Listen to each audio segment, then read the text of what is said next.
Hello. In this lesson, we'll be diving more into the motion part toolsets, especially focusing on clip transitions.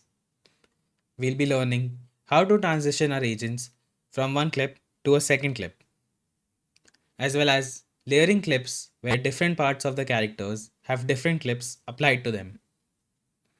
So let's take a new geo node. I'll call this crowd motion path transitions.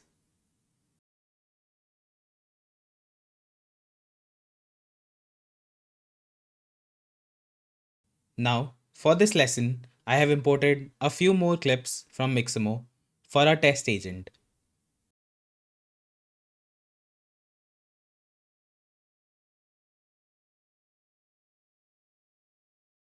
Along with the already existing walking cycle, I have now incorporated a stand idle cycle, a cheering cycle, as well as a clapping cycle.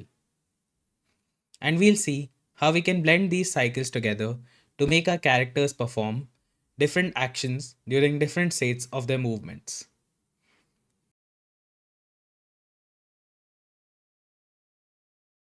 So let's take an object merge. I'll bring in my agent once again.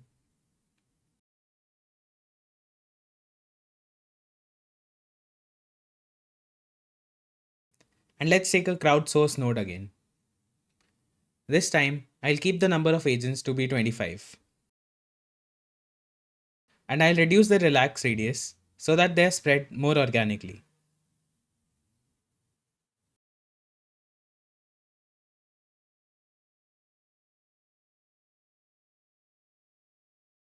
Let's once again take a crowd motion path node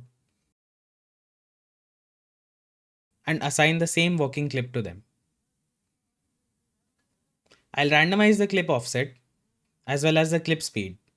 This time, I won't be using a separate attribute noise, but rather just use the variance present within the crowd motion path node. So the first transition I want to try is when they reach a certain goal position, they transition to a standing idle cycle. So for that, we can take a crowd motion path trigger node. You can create multiple triggers for your agents to perform different actions based on different triggers. So we have a bunch of options for triggers. Let's use bounding region. I'll create a box.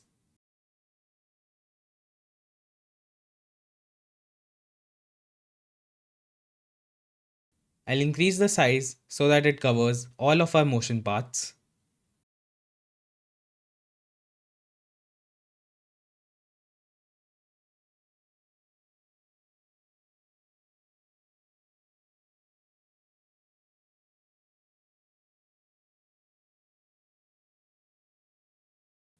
And move it towards the end.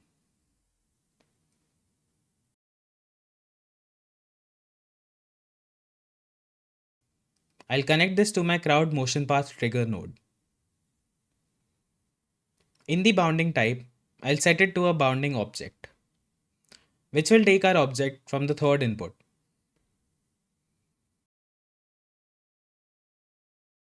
You can use the random delay toggle to add some random delay to when the agents will transition upon entering this box. Right now, we see no difference in our crowd motion. To actually transition our agents to another state, we can use crowd motion path transition node.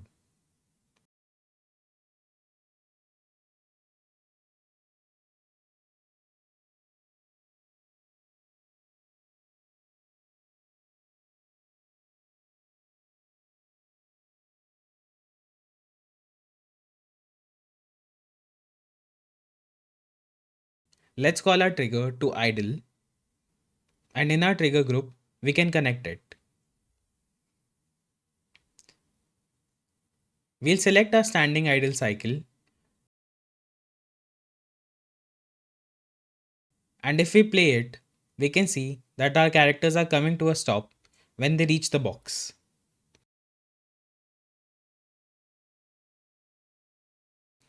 We can also transition our characters based on timing or the clip name. So in our next transition, we want our characters to come to a stop, and when they come to a stop, they start cheering and clapping. So let's take another crowd motion path trigger node.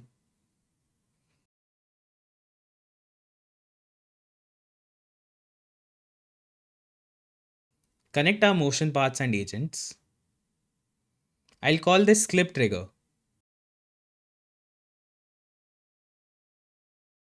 and set our type to animation clip.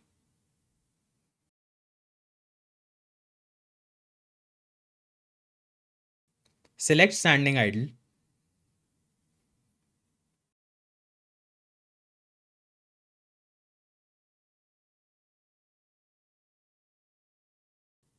So we can see that the positions that our characters are taking when they are coming to idle are being visualized in yellow to denote the trigger.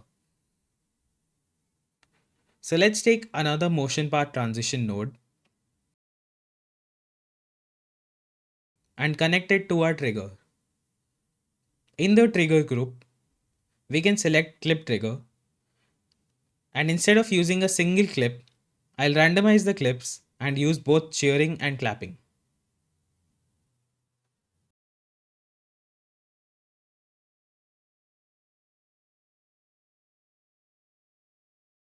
Now, as soon as they come to a stop, they start cheering and clapping.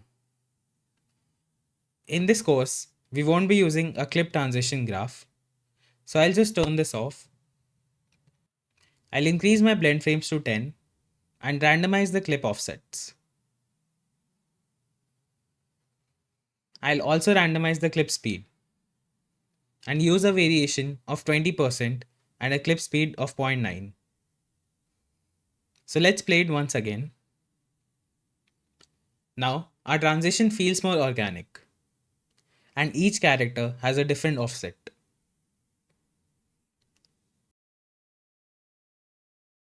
Next, I want the crowds to start cheering or clapping while they are walking, for which I'll be using the crowd motion path layer node. So let's take a crowd motion path layer node.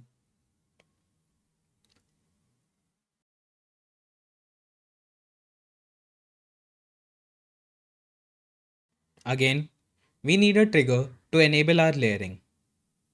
So let's take a crowd motion path trigger.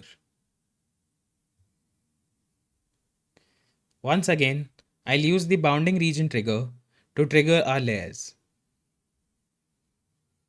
Let's take another box.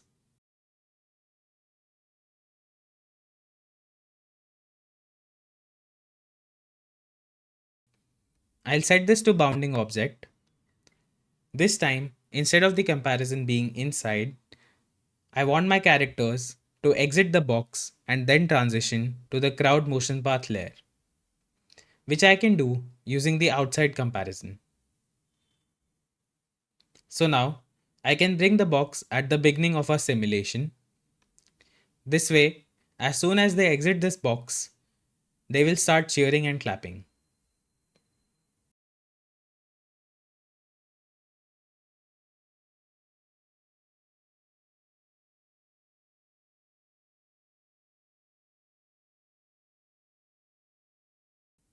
I'll call this exit bounds and select this as a trigger group in our agent layer node. Let's enable random delay as well. Again, I'll randomize the clips and select both the cheering and clapping cycles. So if we view this,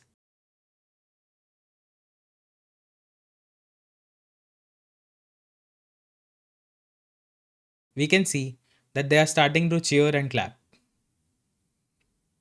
However, their legs are not quite moving correctly. To fix this, we need to tell Houdini that only certain parts of our crowd rig need to be transitioned into the cheering and clapping cycles. For that, before our crowd motion part tool, I can take an agent transform group node.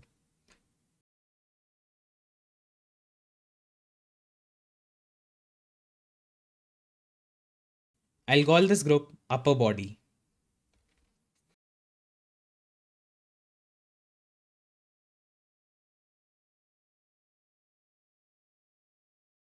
and in the root transforms, I'll select my spine.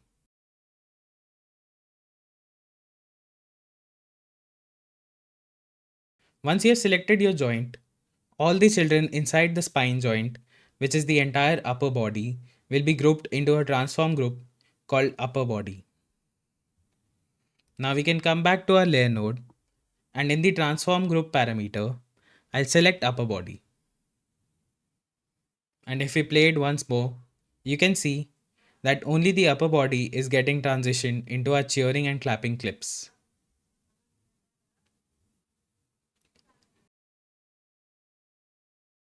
So now we can come to the end of this network and take a motion path evaluate and see our entire animation.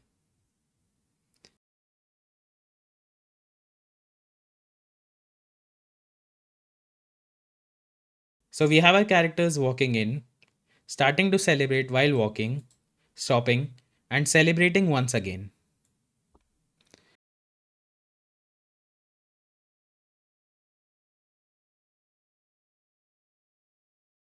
Now to remove the penetrations, I'll take a motion path avoid node.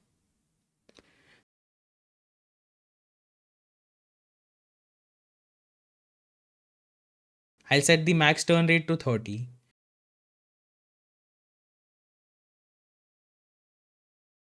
and particle scale multiplier to 1.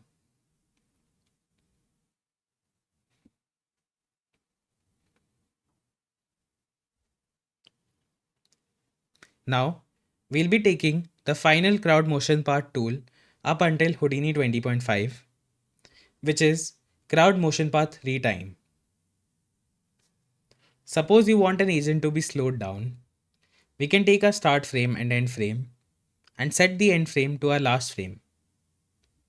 I'll select one motion path and you can slow this agent down. If you have a greater frame range than the range required, we can also speed up some of the characters based on the requirement.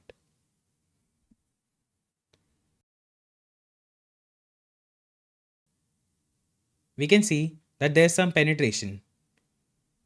So I'll just speed up this character slightly to avoid having those penetrations. That's it for this lesson. We have discussed all the crowd motion part tools that were created up until Houdini 20.5. In our next lesson, we'll be discussing a new crowd motion path tool introduced in Houdini 21 called Crowd Motion Path Arcing Layer. While it's similar to Crowd Motion Path Layer node, it is especially useful if you have creatures in your crowd. So I hope you found this lesson useful. Thanks for watching and see you in the next lesson.